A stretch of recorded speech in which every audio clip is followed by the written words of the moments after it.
D gang jail dairy Darshan ಮತ್ತು ಗ್ಯಾಂಗ್ನಿಂದ ರೇಣುಕಾಸ್ವಾಮಿ ಕೊಲೆ ಕೇಸ್ಗೆ ಸಂಬಂಧಪಟ್ಟಂತೆ ಹಾಸಿಗೆ ದಿಂಬನ್ನ ಕೋರಿ ಕೊಲೆ ಆರೋಪಿ ದರ್ಶನ್ ಅರ್ಜಿಯನ್ನ ಸಲ್ಲಿಕೆ ಮಾಡಿದ್ರು. ಆ ಒಂದು ವಿಚಾರ ನಿಮಗೆ ಗೊತ್ತೇ ಇದೆ.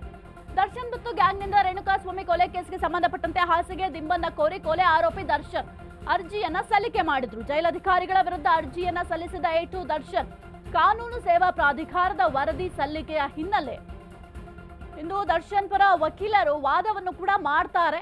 ಮಧ್ಯಂತರ ಬೇಲ್ ಕೋರಿ ಆರೋಪಿ ಪ್ರದೋಷ್ ಅವರು ಕೂಡ ಅರ್ಜಿಯನ್ನ ಸಲ್ಲಿಕೆ ಮಾಡಿದ್ರು. ಹಾಗಾಗಿ ಎರಡೂ ಅರ್ಜಿಗಳ ವಿಚಾರಣೆಯನ್ನ ಇವತ್ತು ಕೋರ್ಟ್ ಮಾಡುತ್ತೆ. ಇನ್ನು ಜೈಲಧಿಕಾರಿಗಳ ವಿರುದ್ಧವಾಗಿ ಅರ್ಜಿಯನ್ನ A2 ದರ್ಶನ್ ಸಲ್ಲಿಕೆ ಮಾಡಿದ್ರು. ಇಂದು ವಾದ ಪ್ರತಿವಾದವನ್ನ ನ್ಯಾಯಾಲಯ ಆಲಿಸುತ್ತೆ. ಬಳಿಕ ಆದೇಶವನ್ನ ಪ್ರಕಟಿಸಲಿರುವ ಸೆಷನ್ಸ್ ನ್ಯಾಯಾಲಯ. ಸದ್ಯಕ್ಕೆ ಇವತ್ತು ವಾದ ಪ್ರತಿವಾದ ಎಲ್ಲವೂ ಕೂಡ ಇರುತ್ತೆ. ದರ್ಶನ್ ಮತ್ತು ಗ್ಯಾಂಗ್ನಿಂದ ರೇಣುಕಾಸ್ವಾಮಿ ಕೊಲೆ ಆಗಿತ್ತಲ್ಲ, ಆ ಒಂದು ಪ್ರಕರಣಕ್ಕೆ ಸಂಬಂಧಪಟ್ಟಂತೆ ಹಾಸಿಗೆ ದಿಂಬನ್ನ ಕೋರಿ ಕೊಲೆ ಆರೋಪಿ ದರ್ಶನ್ ಅರ್ಜಿಯನ್ನ ಸಲ್ಲಿಕೆ ಮಾಡಿದ್ರು.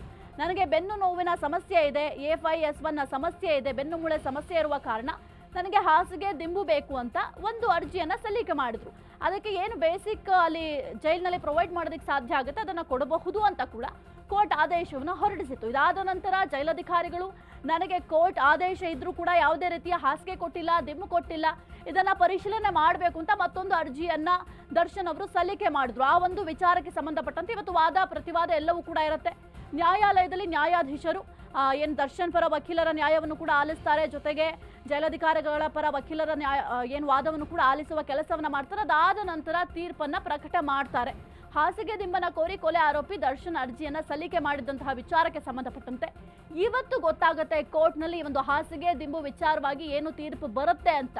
ಇನ್ನು ಜೈಲಧಿಕಾರಿಗಳ ವಿರುದ್ಧವೇ ಅರ್ಜಿಯನ್ನ ಸಲ್ಲಿಕೆ ಮಾಡಿದ್ರು A2 ದರ್ಶನ್. ಇನ್ನು ಕಾನೂನು ಸೇವಾ ಪ್ರಾಧಿಕಾರದ ಹಿನ್ನೆಲೆಯಲ್ಲಿ ಎಂದು ದರ್ಶನ್ ಪರ ವಕೀಲರು ವಾದವನ್ನ ಮಂಡನೆ ಮಾಡ್ತಾರೆ. ಮಧ್ಯಂತರ ಬೇಲನ್ನ ಕೋರಿ ಮತ್ತೊಂದು ಕಡೆ ಪ್ರದೋಷ್ ಅವರು ಕೂಡ ಆರೋಪಿ ಪ್ರದೋಷ್ ಕೂಡ ಅರ್ಜಿಯನ್ನ ಸಲ್ಲಿಕೆ ಮಾಡಿದ್ರು.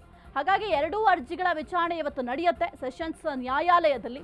ಇವತ್ತು ಈ ಎರಡೂ ವಿಚಾರವಾಗಿ ಆದೇಶ ಕೂಡ ಪ್ರಕಟ ಆಗುತ್ತೆ. ನೋಡ್ಬೇಕಾಗತ್ತೆ ಯಾವ ಆದೇಶವನ್ನ ಕೊಡ್ತಾರೆ. ಜೊತೆಗೆ ಜೈಲಧಿಕಾರಿಗಳು ಸರಿಯಾದ ವ್ಯವಸ್ಥೆಯನ್ನ ಕೊಟ್ಟಿಲ್ಲ ಅಂತ ಕೂಡ ಏನು ಆರೋಪವನ್ನ ಮಾಡಿದ್ರು ನಟ ದರ್ಶನ್, ಆ ಒಂದು ವಿಚಾರಕ್ಕೆ ಸಂಬಂಧಪಟ್ಟಂತೆ ನ್ಯಾಯಾಧೀಶರು ಬಂದು ಕೂಲಂಕುಷವಾಗಿ ಪರಿಶೀಲನೆ ಮಾಡಬೇಕು ಅಂತ ಕೂಡ ಮನವಿಯನ್ನ ಸಲ್ಲಿಕೆ ಮಾಡಿದ್ರು. ಅದಾದ ನಂತರ ಅಲ್ಲಿ ಹೋಗಿ ಪರಿಶೀಲನೆ ಮಾಡುವ ಕೆಲಸವನ್ನು ಕೂಡ ಮಾಡಲಾಗಿತ್ತು. ಅದರ ಜೊತೆಗೆ ಒಂದು ವರದಿ ಕೂಡ ಸಿದ್ಧಪಡಿಸಲಾಗಿತ್ತು. ಮುಚ್ಚಿದ ಲಕೋಟೆಯಲ್ಲಿ ಆ ವರದಿಯನ್ನು ಕೂಡ ಸಲ್ಲಿಕೆ ಮಾಡಲಾಗಿತ್ತು. ಹಾಗಾಗಿ ಇವತ್ತು ಏನಾಗುತ್ತೆ ಒಂದು ಹಾಸಿಗೆ ದಿಂಬು ವಿಚಾರವಾಗಿ ಅಂತ ನೋಡ್ಬೇಕಾಗತ್ತೆ.